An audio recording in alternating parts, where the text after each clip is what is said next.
Hello and good morning, everybody. It's me, Julian. As you can see, I am no longer in my home library in Eastern Washington. Instead, I'm spending a couple of days at the lake in Idaho. And today I would like to provide you with a brief introduction to Alenka Zupančič's book, What is Sex?, which I began covering in detail in my live stream yesterday. However, what I would like to do today is provide you with a condensed version of my live stream, which is to say to provide you with a basic overview as to this book's introduction and its main argument. My proposal then would be to spend the rest of the week, the videos for the rest of the week, talking about this book and engaging in a more close study and reading thereof. First of all, Alenka Zupančič, if you didn't know already, is a Slovenian psychoanalytic theorist and philosopher. She is a close colleague and friend of Slavoj Žižek, and her philosophical project is very closely aligned with that of his. In fact, Žižek often references her in his books and vice versa. This is a relatively short book. It counts less than 150 pages. However, it is philosophically quite dense and very, very provoking of thought, as it were. This appeared in the MIT series called Short Circuits, which is edited by Slavoj Žižek, and his own book, The Parallel View, appeared in this series. And the essential proposition of this series is to look at something which we appear to already know or understand, but to see it in a different way, to shed a new light on it.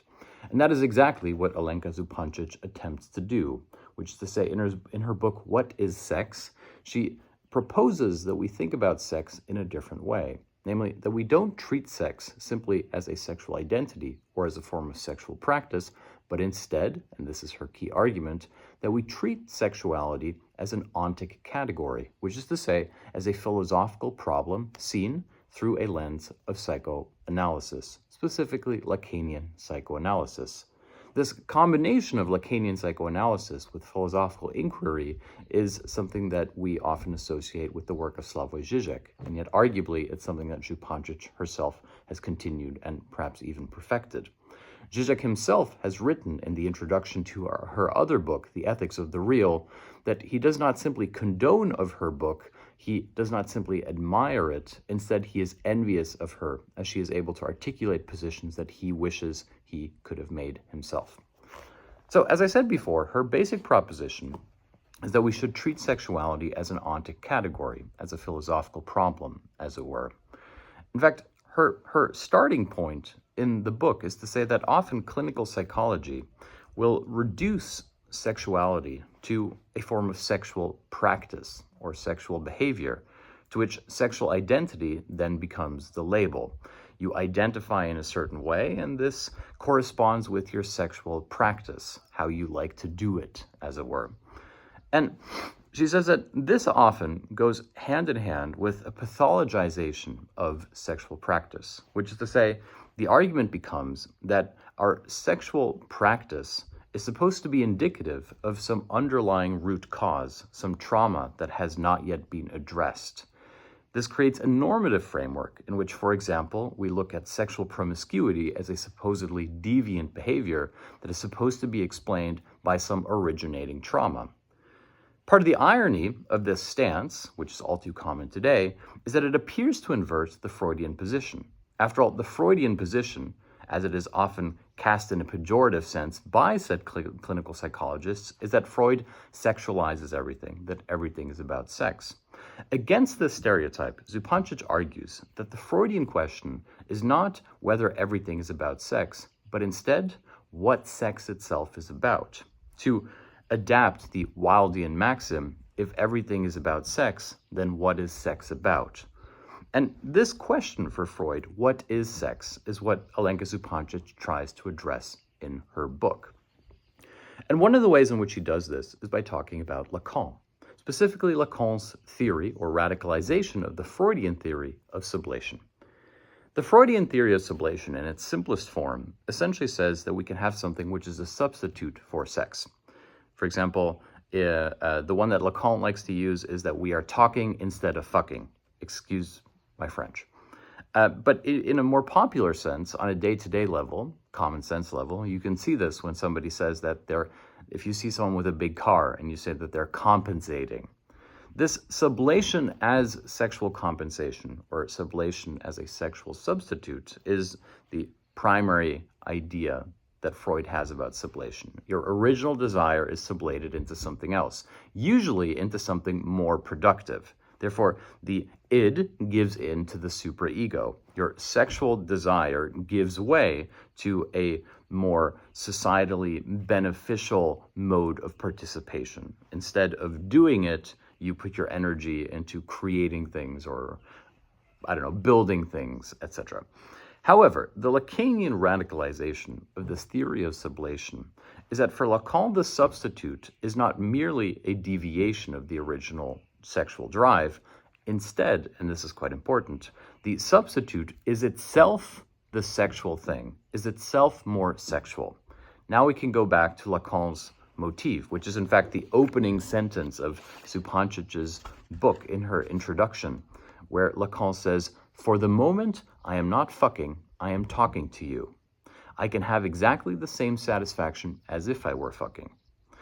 This is Lacan's example of sublimation as satisfaction, or how that which is sublimated, its substitute, is itself sexual. Therefore, writing, therefore speaking, therefore everything which is supposed to be the substitute is not less sexual, but precisely more sexual. It contains the key as to the sexual process as such.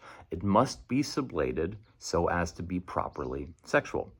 The example that I like to use is there's a scene in an old documentary, which you may know, about Arnold Schwarzenegger, where Schwarzenegger is in the gym and he's pumping iron. And he says that when he's in the gym, he derives intense satisfaction, that it is like he is, quote unquote, coming all the time. Once again, excuse my French. Here we have the Lacanian theory of sublation. It's that pumping gym is not simply a sublation of sexuality. It is, in fact, itself sexual. In fact, here you could say that the motion of repetitive pumping, which in itself is already somewhat vulgar, is itself sexuality on the level of the drive. And here comes Zupančič's quite controversial, but I think interesting, reiteration of Jean Laplanche's theory of sexuality. Laplanche essentially highlights two different versions of sexuality. One, the sexual, le sexual with an A, and two, le sexuel with an E. And le sexual is sexuality on the level of pure drive, which, and this is key, is prepubescent. It exists in the infant. It is the discovery of sexual pleasure without the satisfaction that can be derived from sex on the level of the symbolic order, which is to say, it is deprived of sexuality through the lens of libido. This is contrasted with le sexuel, with an E, which is biological, organic, pheromonal sexuality as desire, which emerges once the child enters into puberty. And the original scandal of infantile sexuality is therefore not simply the discovery that children experience sexuality, which is a relative commonplace that most parents already know, or perhaps repress, but precisely that this level of the drive, this level of sexuality as pure drive, precedes sexuality as a supposedly natural, innate biological phenomenon. Therefore, the scandal of infantile sexuality for Freud is precisely this discovery of a kind of Urverdrängung or Urrepression of sexuality as drive, which is then covered up by the constitutive necessity of sex as desire in terms of procreation. Now, Zupančič takes this as her starting point because, once again, she's arguing that sex is an ontic category. And if you're relatively new to philosophy, an ontic category is a category of being, which is to say it is a philosophical problem as to the nature of what something is. Her position, therefore, is that sexuality isn't merely a question of sexual identity, the appearance of the subject, or sexual practice, namely the participation of the subject, but is constitutive to the very nature of subjectivity as such. This means that Zupančič essentially proposes a philosophical interpretation of being seen through the lens of sexuality as a kind of constitutive contradiction, if you will, inherent to the subject as such. That is Alenka Zupančič's What is Sex, at least her main argument. And in the following week, I propose that we engage in a close reading of each chapter. Hopefully, this has been valuable to you, and I will see you tomorrow.